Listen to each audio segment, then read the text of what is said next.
एक और खौफनाक और दिलचस्प कहानी में आपका स्वागत है। कभी कभी जो हमें दिखाई देता है वो हकीकत में होता ही नहीं। एक बार भानगढ़ से 2 किलोमीटर दूर एक छोटा सा गांव था, राजगढ़। वहाँ पे दो दोस्त रहते थे और वहाँ पे एक दूसरे के साथ दफ्तर में काम करते थे और रात होने पर खाना वाना खाने के बाद गांव का भ्रमण करते थे और पता लगाते थे कि आज गांव में क्या क्या हुआ, क्योंकि दोनों को पंचायत करने का और सबका मजाक उड़ाने में उन्हें अच्छा लगता था। उनके माँ बाप ने उनकी इन्हीं हरकतों की वजह से उनका नाम सोच समझ के रखा था। एक का नाम शेर सिंह और दूसरे का नाम राम भरोसे था।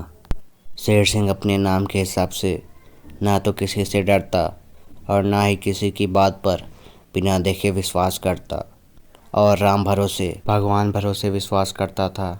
सब पर विश्वास करता, चाहे कोई सच बोले या झूठ फट से मान लेता। एक बार किसी ने राम भरोसे को बताया कि गांव के बाहर एक खेत में पीपल का पेड़ है, उस पर प्रेत और ब्रह्म रहते हैं। तो राम भरोसे को लगा कि इसने ज़रूर देखा होगा, तभी तो बोल रहा है, या सच ही होगा। उसने यह बात अपने मित्र शेर सिंह को बताया। शेर सिंह ने कहा कि ऐसा कुछ नहीं होता, भूत तो होते ही नहीं। तब राम भरोसे ने बोला, ठीक है, अगर तुम्हें हमारी बात पर विश्वास नहीं है तो तुम आज रात उस पीपल के नीचे एक खूंटा गाड़ कर आ जाओ। शेर सिंह ने बोला, क्यों नहीं, ऐसा ही होगा, लेकिन तुम हमारे साथ चलना। राम भरोसे ने झट से मना कर दिया, क्योंकि वह डरता था। उसने कहा कि तुम जब खूंटा गाड़ोगे तब मैं दूर से सारे साथियों के साथ तुम्हें देखूंगा। जब तुम खूंटा गाड़ देना तो टार्च जला के हमें इशारा कर देना। अगर फिर भी कुछ नहीं हुआ तो हम तुम्हारे पास आ जाएंगे और तुम्हारी बातें भी मान लेंगे। शेर सिंह ने हाँ कहा और आधी रात बीत गई। तब शेर सिंह उस पीपल के पेड़ के नीचे गया और बाकी मित्र दूर से उसे देख रहे थे। जैसे जैसे खूंटा गाड़ने लगा तो ठक ठक की आवाज़ आने लगी और वह भी डर गया और भागने की कोशिश करने लगा, लेकिन खूंटे के नीचे उसकी धोती फंस गई और वह खुल गई। उसने सोचा कि मेरी धोती प्रेत ने खींच लिया, तो वह बिना धोती लिए नंगा ही भागने लगा। उसको भागते देखकर उसके सारे साथी भी झटपट घर भागने लगे। तभी एक मित्र ने बोला कि बरहम ने शेर सिंह को मार डाला होगा और हमको भी मार डालेगा।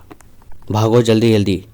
किसी का गिरने से पाँव टूटा और किसी का हाथ टूटा, यहाँ तक कि किसी की आँख भी फूट गई, पर कोई रुका नहीं, क्योंकि उनके पीछे तो भूत पड़ा था। किसी तरह सब लोग अपने घर आए।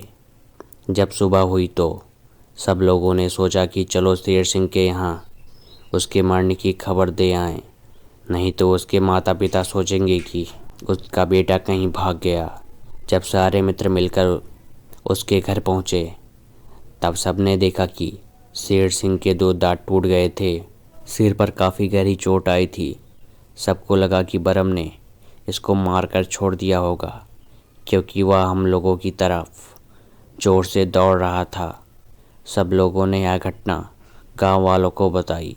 सब ने बोला कि यह कोई भूत ही कर सकता है। और जब सुबह सूरज निकला और 10-11 बजे तो सब मिलकर पीपल के पेड़ के नीचे पहुँचे। वहाँ उन्होंने देखा कि शेर सिंह की धोती खूंटे के नीचे फंसी हुई थी, जिसके कारण उसको लगा कि कोई उसकी धोती खींच रहा है।